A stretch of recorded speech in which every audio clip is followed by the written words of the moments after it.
ଖ୍ରୀଷ୍ଟ ଧର୍ମ ପ୍ରଭୁ ଯୀଶୁ ଖ୍ରୀଷ୍ଟ ତ ଏବେ ଆସିଲେ ସେ ତ ନୂଆ ନୂଆ ଆସିଛନ୍ତି। ଏମିତି ଅନେକ ଯୁକ୍ତି ବେଳେ ବେଳେ ଶୁଣିବାକୁ ମିଳିଥାଏ। ପ୍ରଭୁଙ୍କ ନାମର ଗୌରବ ହେଉ। ପବିତ୍ର ଶାସ୍ତ୍ର ବାଇବଲରୁ ଆମେ ଜାଣୁ ଈଶ୍ୱରଙ୍କ ଯୋଜନା ଅତି ଅଦ୍ଭୁତ ଅଟେ। ଏକମାତ୍ର ଈଶ୍ୱର ଅଛନ୍ତି ଯେ ସମସ୍ତ ବିଶ୍ୱର ସୃଷ୍ଟିକର୍ତ୍ତା ଅଟନ୍ତି ଆଉ ତାହାଙ୍କ ବିନା ଦ୍ୱିତୀୟ କେହି ନାହିଁ। ସେଇ ସତ୍ୟ ଈଶ୍ୱର ଆପଣାର ଏକମାତ୍ର ପୁତ୍ର ପ୍ରଭୁ ଯୀଶୁ ଖ୍ରୀଷ୍ଟଙ୍କୁ ଶେଷ କାଳରେ ପ୍ରକାଶ କରିଅଛନ୍ତି। ଲେଖାଯାଏ କାଳ ସମ୍ପୂର୍ଣ୍ଣ ହୁଅନ୍ତେ ଈଶ୍ୱର ଆପଣା ପୁତ୍ରଙ୍କୁ ତାହାଙ୍କ ନିକଟରୁ ପ୍ରେରଣ କଲେ। ଈଶ୍ୱରଙ୍କର ସମୟ ଈଶ୍ୱରଙ୍କ ଯୋଜନା ଅନୁସାରେ ସେ ତାହାଙ୍କ ପୁତ୍ରଙ୍କୁ ପ୍ରଭୁ ଯୀଶୁ ଖ୍ରୀଷ୍ଟଙ୍କୁ ଆମମାନଙ୍କ ନିମନ୍ତେ ପ୍ରେରଣ କରିଅଛନ୍ତି। ତେବେ ପ୍ରଭୁ ଯୀଶୁ ଖ୍ରୀଷ୍ଟଙ୍କୁ ଚିହ୍ନିବା ଲୋକ ଜାଣିବା ଲୋକ ଧନ୍ୟ ଅଟନ୍ତି। ପ୍ରଭୁ ଯୀଶୁ ଖ୍ରୀଷ୍ଟ ଯୋହନ 10 ପର୍ବ 8 ପଦରେ କହିଲେ, ଯେତେ ଜଣ ମୋ ପୂର୍ବରୁ ଆସିଅଛନ୍ତି ସେମାନେ ସମସ୍ତେ ଚୋର ଓ ଡକାୟତ, କିନ୍ତୁ ମେଷ ସବୁ ସେମାନଙ୍କ କଥା ଶୁଣିଲେ ନାହିଁ। ଯେତେ ସବୁ ମୋ ପୂର୍ବରୁ ଆସିଅଛନ୍ତି, ଯେତେ ଜଣ ଯୀଶୁଙ୍କ ପୂର୍ବରୁ ଯେତେ ଜଣ ଆସିଅଛନ୍ତି, ଅର୍ଥାତ୍ ଯୀଶୁଙ୍କ ପୂର୍ବରୁ ଆସିଥିବା କିଛି ଲୋକ ଅଛନ୍ତି ଯୋଉମାନେ ନିଜକୁ ଈଶ୍ୱର ଠାକୁର ବନାଇବାକୁ ଚାହିଁଲେ। ଯେତେ ଜଣ ଆସିଅଛନ୍ତି ସେମାନେ, ବାକ୍ୟ ଲେଖାଛି ସେମାନେ ଚୋର ଓ ଡକାୟତ, କିନ୍ତୁ ମେଷ ସବୁ ସେମାନଙ୍କ କଥା ଶୁଣିଲେ ନାହିଁ। ସେମାନେ କଣ ଚୋରି କଲେ? ଚୋର ଓ ଡକାୟତ ବୋଲି କହିଲେ କଣ? ସେମାନେ କଣ ଚୋରି କଲେ? ସେମାନେ ଈଶ୍ୱରଙ୍କ ମହିମାକୁ ଚୋରି କରିବାକୁ ଚାହିଁଲେ। ନିଜକୁ ଈଶ୍ୱର ବୋଲାଇବାକୁ ଚାହିଁ, ନିଜକୁ ଈଶ୍ୱର ବୋଲାଇବାକୁ ଚାହିଁ ଈଶ୍ୱରଙ୍କ ମହିମା ଚୋରି କରିବାକୁ ଚାହିଁ, ଈଶ୍ୱରଙ୍କ ଗୌରବ ଚୋରି କରିବା ପାଇଁ ଲୁଟିବାକୁ ଚାହିଁ। ଲୋକମାନଙ୍କୁ କହିଲେ ନା ଈଶ୍ୱର ବୋଲି ଆଉ କେହି ନାହାନ୍ତି, ମୁଁ ହିଁ ଈଶ୍ୱର। ନୁହେଁ କି? ତେବେ ଜିହିଜିକେଲ 28 ପର୍ବରେ ଗୋଟେ କଥା ଲେଖାଯାଏ, ଆଉ ସେଠି ଲେଖାଯାଏ ସ୍ୱରର ରାଜା ବିଷୟରେ ବା ସେ ଯୋଉ ସ୍ପିରିଟ ବିଷୟରେ, ଯେ ତୁମେ କହୁଅଛ ମୁଁ ଈଶ୍ୱର, ମୁଁ ବସି ଅଛି ଈଶ୍ୱରଙ୍କ ପରି, କେହି ମତେ ଏଠୁ ଜିହିଜିକେଲ 28 ପର୍ବରେ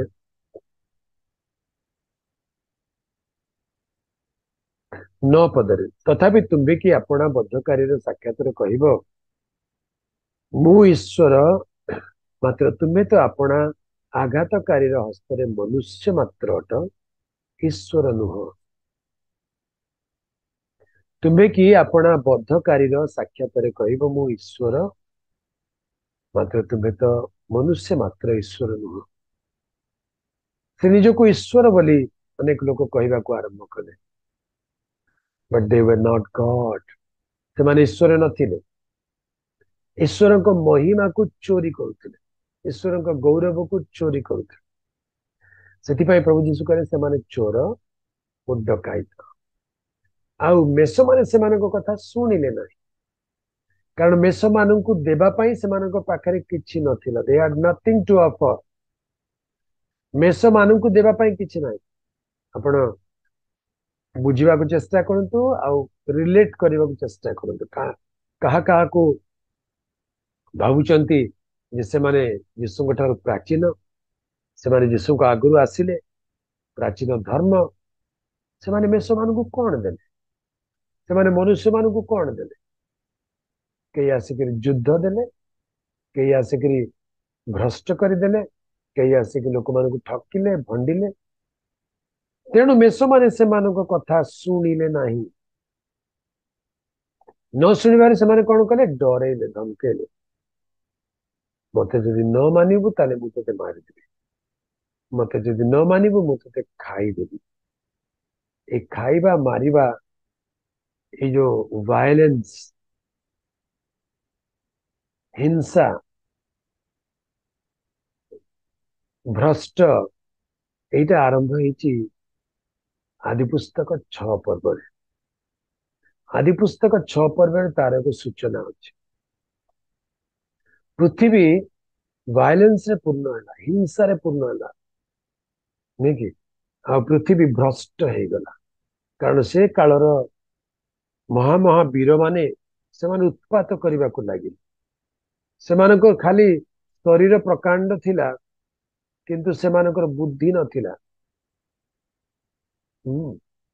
देखा जाए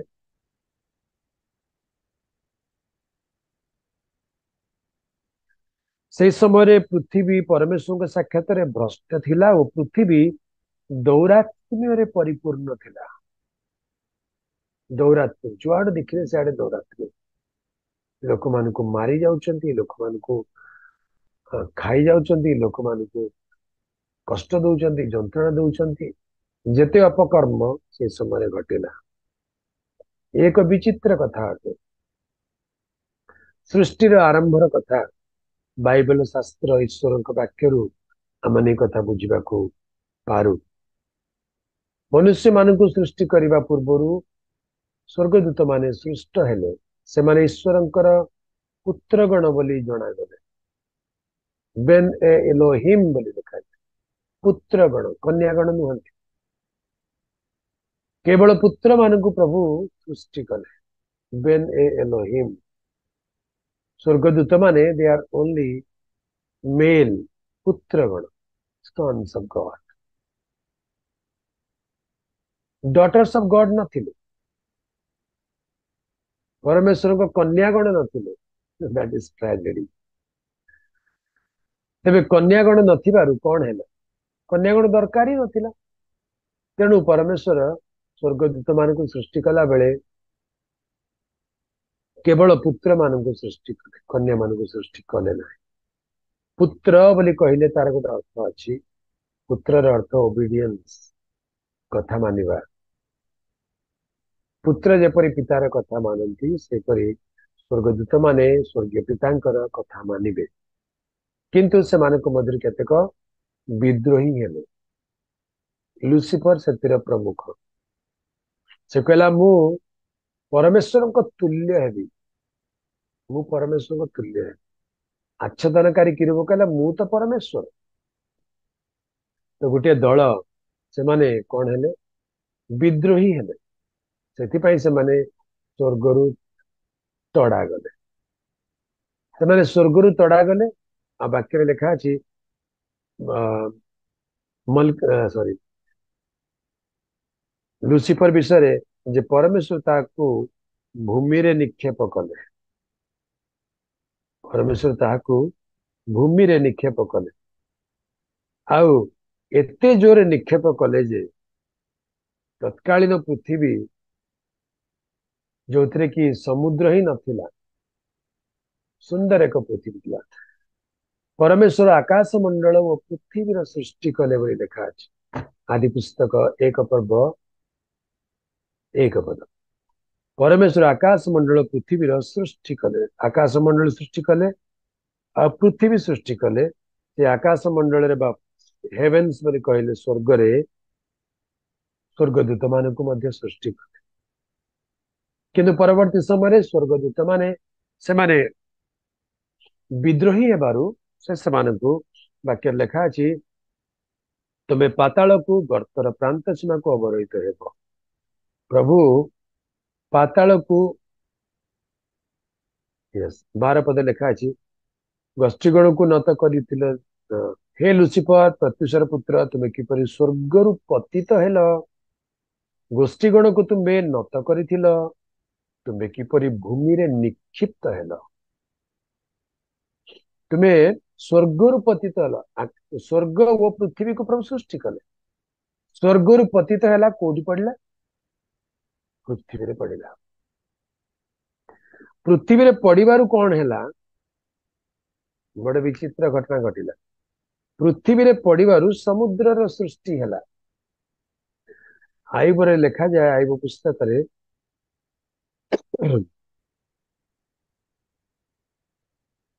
यस आईब पुस्तक रे लिखा जाए जेते बेले समुद्र गर्भरु निर्गत हेबा तुल्य समुद्र बाहरिला सेते बेले ଯେତେବେଳେ ଆମ୍ଭେ ମେଘକୁ ତହିଁର ବସ୍ତ୍ର ସ୍ୱରୂପ କଲୁ, ଯେତେବେଳେ ଲୁସିଫର ପୃଥିବୀରେ ପତିତ ହେଲା, ନିକ୍ଷିପ୍ତ ହେଲା, ପୃଥିବୀର ଗର୍ଭରେ ସମୁଦ୍ର ଥିଲା।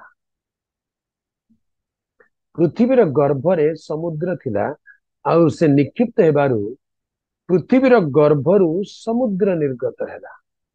ତାମାନେ କେତେ ଜୋରରେ ପରମେଶ୍ୱର ତାକୁ ପୃଥିବୀ ଉପରେ ଫୋପାଡ଼ିଛନ୍ତି।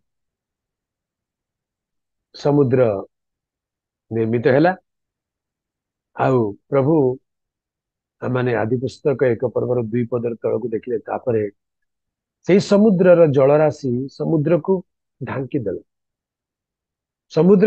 ଆଉ ଜଳରାଶି ଉପରେ ଅନ୍ଧକାର ଥିଲା।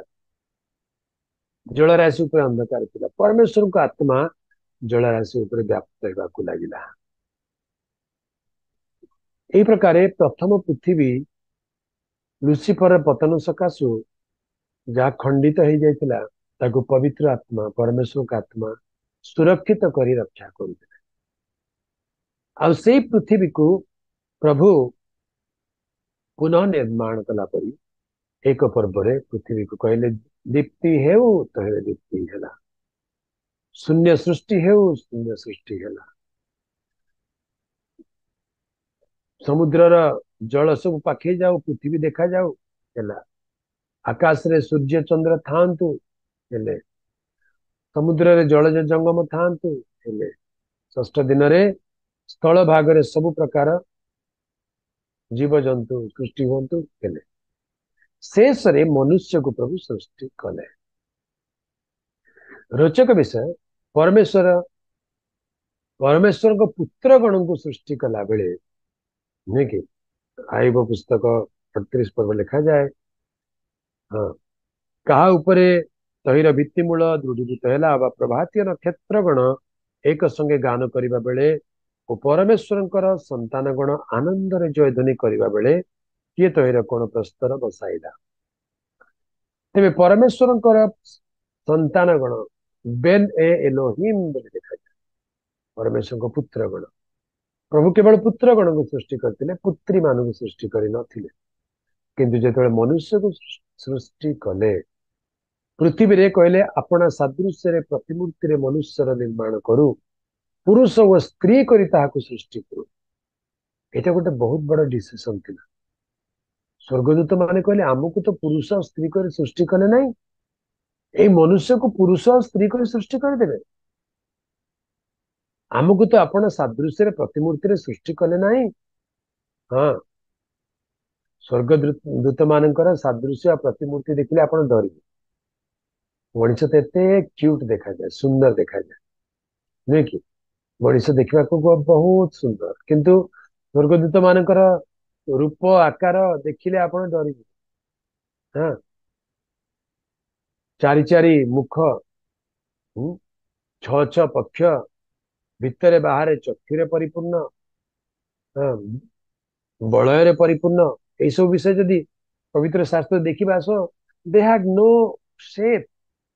ସ୍ୱର୍ଗଦୂତ ମାନଙ୍କର ସ୍ୱରୂପ ଅଲଗା, ଈଶ୍ୱରଙ୍କ ପରି ସେମାନେ ଦେଖାଯାଆନ୍ତି ନାହିଁ କି ଈଶ୍ୱରଙ୍କ ପରି ନାହିଁ। କେତେକ ସ୍ୱର୍ଗଦୂତ ମନୁଷ୍ୟ ପରି ଦେଖାଯାଆନ୍ତି, କେତେକ ସ୍ୱର୍ଗଦୂତ ରୂପ ଧାରଣ କରିପାରନ୍ତି, କିନ୍ତୁ ସେମାନଙ୍କର ଅସଲ ରୂପ ଭିନ୍ନ ଅଟେ। ସେମାନେ ଈଶ୍ୱରଙ୍କର ସାଦୃଶ୍ୟ ପ୍ରତିମୂର୍ତ୍ତି ବୋଲି କୁହାଗଲେ ନାହିଁ। ମନୁଷ୍ୟକୁ ପ୍ରଭୁ ଆପଣ ସାଦୃଶ୍ୟ ପ୍ରତିମୂର୍ତ୍ତିରେ ନିର୍ମାଣ କଲେ, ପୁରୁଷ ଓ ସ୍ତ୍ରୀ କରି ସୃଷ୍ଟି କଲେ। ମନୁଷ୍ୟକୁ ପୁରୁଷ ଓ ସ୍ତ୍ରୀ କରି ସୃଷ୍ଟି କଲେ। ତେବେ ସ୍ୱର୍ଗଦୂତ ମାନେ କହିଲେ, ଆଚ୍ଛା, କାହିଁକି ସେଠି ସ୍ତ୍ରୀ ମାନଙ୍କୁ ସୃଷ୍ଟି କଲେ, ଆମକୁ କାହିଁକି ସ୍ତ୍ରୀ ମାନେ ଦେଲେ ନାହିଁ? କାରଣ ସ୍ୱର୍ଗରେ ବଂଶ ବୃଦ୍ଧିର କୌଣସି ପ୍ରାବଧାନ ନାହିଁ। ସ୍ୱର୍ଗରେ ସ୍ୱର୍ଗଦୂତ ମାନେ ଦେ କ୍ୟାନଟ୍ ମଲ୍ଟିପ୍ଲାଏ, ସେମାନେ ବଂଶ ବୃଦ୍ଧି ହେଇପାରିବେନି। କିନ୍ତୁ ପୃଥିବୀରେ ପ୍ରଭୁ ମନୁଷ୍ୟ ମାନଙ୍କୁ ଆଶୀର୍ବାଦ ଦେଇ କହିଲେ, ଯାଅ, ବହୁ ବଂଶ, ପ୍ରଜାବନ୍ତ ହୁଅ, ପୃଥିବୀକୁ ପରିପୂର୍ଣ୍ଣ କର। ତ ବଡ ଭାଇ ମାନେ ଈର୍ଷା କଲେ। କୋଉମାନେ? ସ୍ୱର୍ଗଦୂତ ମାନେ ଈର୍ଷା କଲେ, କହିଲେ, ନା, ଏଇଟା ଅନ୍ୟାୟ ହେଲା। ସେଥିପାଇଁ ଲୁସିଫର ଆଉ ଦଳ, ସେମାନେ ଯେତେବେଳେ ବିରୋଧ କରି ପତିତ ହେଲେ, ଏଇ ପତିତ ଦୂତ ମାନେ ଆଦି ପୁସ୍ତକ 6 ପର୍ବକୁ ଗଲେ, ଧ୍ୟାନରେ ଶୁଣୁଥିବେ, ଏଇଟା ଟିକେ ରୋଚକ ବିଷୟ। आदि पुस्तक 6 पर्व लिखा अछि ए परमेश्वर को पुत्र गण मनुष्य मान कन्या गण को रूपवती देखि जहा को इच्छा करे ताकू जो मान को पसंद कले से समस्त मध्य विवाह करने को लगे। ये जो 33 कोटी आसिले किए पतित दूत भारतीय कंटेक्स्ट जदि कहवा ताले भारत तो 33 कोटी बोली कहते माने किए देवता बोली कहले ये पतित दूत एमाने कौन कले आपण देखिए भारतीय धर्मर निचोड़ पवित्रता नुहे कामुकता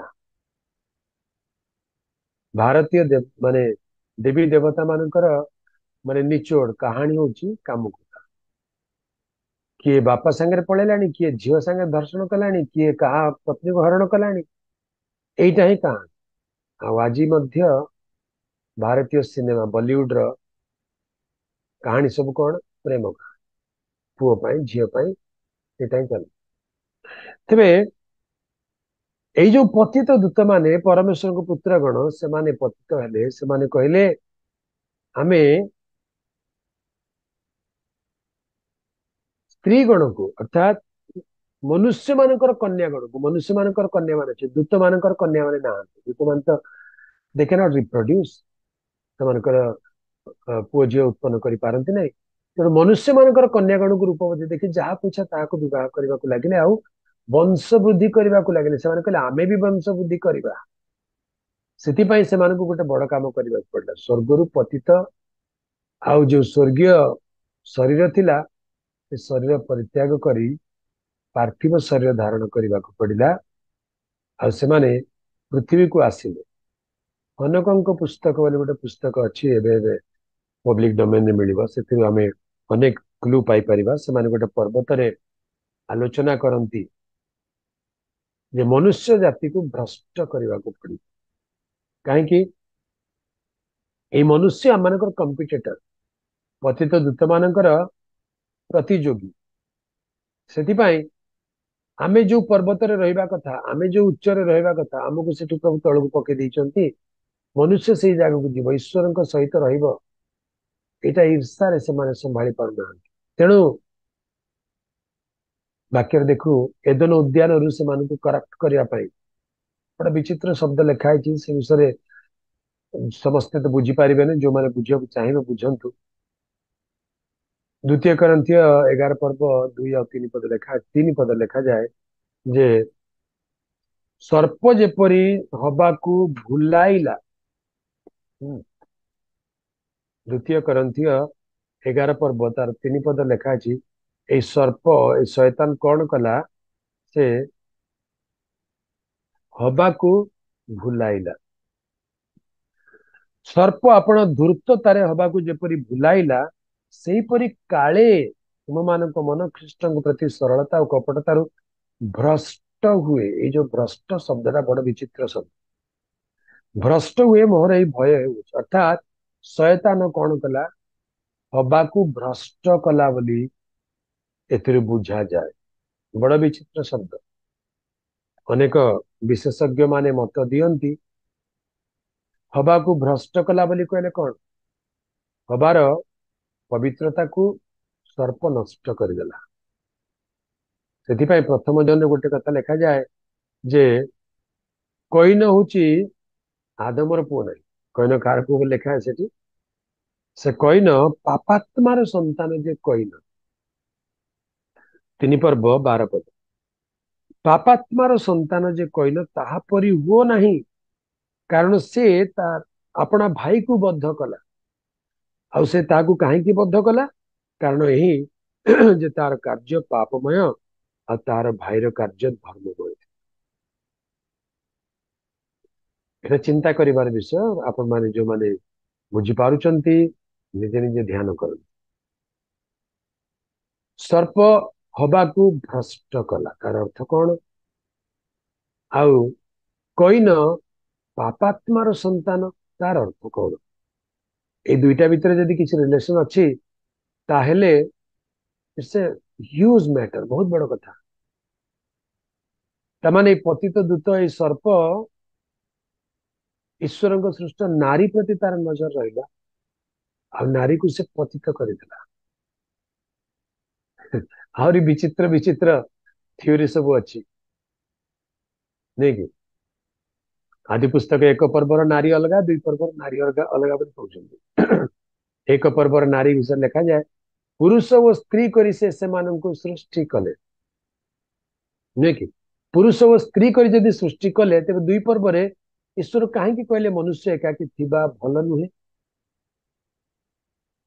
पुरुष और स्त्री करी जदि सृष्टि करिसेंती तेरे मनुष्य एकाकी थिबा भल नुहे कहीं कहले पुणी मनुष्य को घोर निद्राग्रस्त करे अस्थि खंडे पंजर खंडे अस्थि नहीं ताकू नारी करी गढ़ी कहीं आने ये सब केतेक प्रश्न रही जाए सीरियसली तार विषय जब गभीर भाव चिंता करेंगे ताले से गोटे भिन्न दिग को नहीं जाए आउ ये ही आरंभ करे ये जो पतित दूत माने जहाकू आज आम देश देवी देवता बोली पूजा कर चली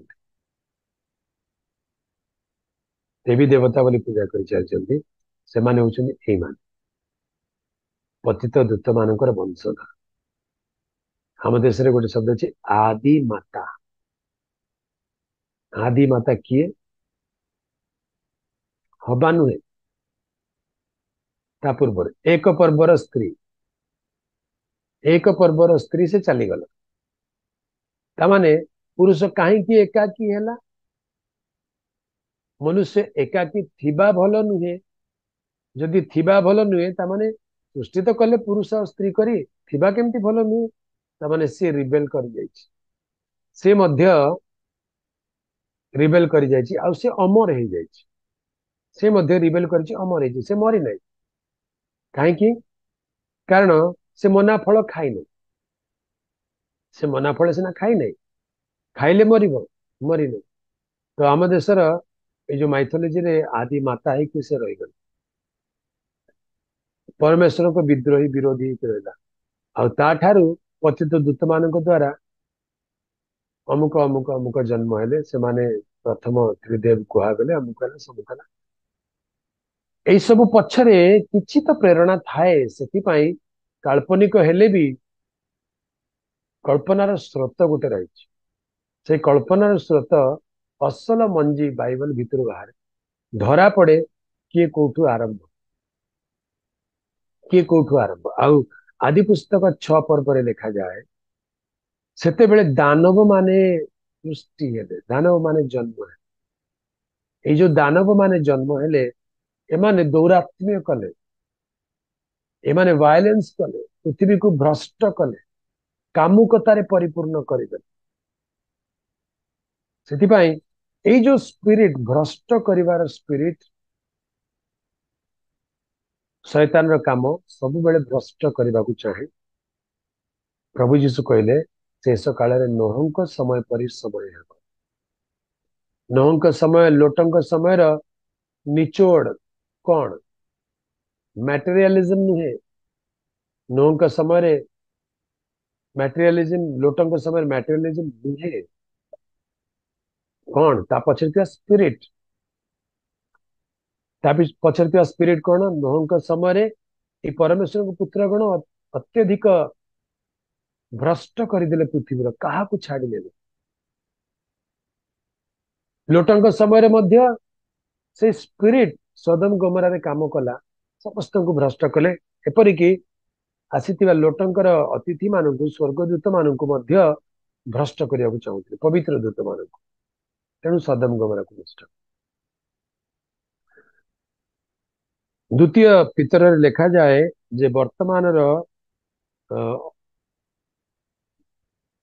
एपिथेमिया बोली शब्द गोटे ग्रीक रे व्यवहार करे जे अपना गौरव और सद्गुण रे 4 पद 3 और 4 तो आम मान को आह्वान कर विषय ज्ञान द्वारा ऐश्वरिक शक्ति आम मान जीवन और धर्मपरायणता निमंते समस्त आवश्यक विषय दान करियछि तद्वारा से आम मान को बहुमूल्य और अति महत् प्रतिज्ञा मान दान करियछंती एबे सुनंतु जेपरी सेही सब द्वारा तुम्हें माने कु अभिलाषरु जात जो विनाश जगत रे अछि सेथि रक्षा पाइब कु अभिलाष बोली कहले एठी मूल भाषा रे एपिथेमिया ए एपिथेमिया शब्द अर्थ हूँ अत्यधिक कामासक्त भ्रष्ट एकु अभिलाषुर जात हाँ, विनाश एपिथेमिया कुअभिलाषर जात विनाश जगत अच्छी से रक्षा पाई ऐश्वरिक स्वभाव सहभागी हुआ प्रभु नाम गौरव पतित दूत माने से माने शरीर प्रति लोभ रखती से माने शरीर प्रति लोभ रखती आउ शरीर को भ्रष्ट कर दियंती दूत मानकर पतित दूत माने जो माने भूत होती से तो शरीर नाही मनीष शरीर द्वारा से ऑपरेट करने को चाहती और जेहेतु से माने पुत्रगण भाव सृष्टि होते तो कन्यागण प्रति आकर्षित हुए से अधिकांश क्षेत्र में आप देखिए इविल स्पिरिट सब बेले महिला मान प्रति से पोजेस करे अधिकांश क्षेत्र बहुत कम पुरुष माने इविल स्पिरिट द्वारा आक्रांत प्राय था तेज अधिकांश अति सहज भाव से प्रकार घटित है तेबे प्रभु जीशु ख्रीस्ट जगत को आसिले से कहले मो पूर्वर जो मैंने आस चोर और डकाए ये पतित दूत बा भूत माने ये जो इविल स्पिरिट से गले पतित दूत माने से माने चोर और डकाए ईश्वर महिमा को चोरी करते मनुष्यर पवित्रता को चोरी करते आ भ्रष्ट कर दियंती से मेष माने से कथा शुणिले ना किंतु प्रभु जीशु ख्रीस्ट कहले मु उत्तम मेषपालक मु आपणा मेष मान निमंते आपणा प्राण दान करे से आपण मो आपणा प्राण दान कर से आम जीवन को विनाश रक्षा करते से आम अपवित्रतारू पवित्रता आड़ को कढ़ाई ना चाहती आमर दोष त्रुटि अपराध जदि आम जीवन घटी भी जाए से आम पुनर्बार सजाड़ी देवा चाहती जहा हजि अच्छी ता खोजी रक्षा करने को मनुष्य पुत्र आसी अच्छा तादेर आउ जहा जहा आप भावे जहा भांगी अच्छी ता गढ़ी देवा जहा असुस्थ है सुस्थ करने को प्रभु जीशु आसी अच्छा प्रिय प्रभु लोक मैंने आम एक प्रकार एक समय एक प्रकार एक परिवेश मध्य बास करुचु वाक्य लिखा जाए शेष काल मानक सब विषय पुनर्बार घटिब स्पिरिट्स मंद आत्मा दुष्ट आत्मा आकाश मंडल रही से कार्य करुँच प्रभु आम को ज्ञान दिंतु से आम उत्तम मेषपालक तापर आम निर्भर रखु विश्वास रहू एवं ये संसार समस्त प्रकार असुचितारू मंदतारू रक्षा प्राप्त हो प्रभुंकर अनुग्रह आम समस्त सहवर्ती हो पवित्र आत्मा मान को सत्यता बुझा साहाय्य कर आज वाक्य को आम मैंने बुझापी चेष्टा करूँ हे तो क्या विचित्र लगी क्या बाबू तू एमती कथा अच्छी हाँ चिंता करंतु ध्यान करंतु वाक्य को देखंतु वाक्य भितर बुझा चेष्टा करंतु गोटे रोचक कथा जेते दानव जल प्लावन नष्ट हो गए आदि पुस्तक 6 पर्व जिते दानव जल प्लावन नष्ट हो गए तो मैंने वायलेंट थे प्रभु से जल प्लावन नष्ट कले किंतु वर्तमान पुनर्बार जहाँ इविल स्पिरिट्स कार्य बढ़ुची प्रभु ताको अग्नि द्वारा विनाश करेंगे किंतु पूर्व प्रभु आम पवित्र करंतु आम आत्मा प्राण शरीर को शुचि करंतु राज्य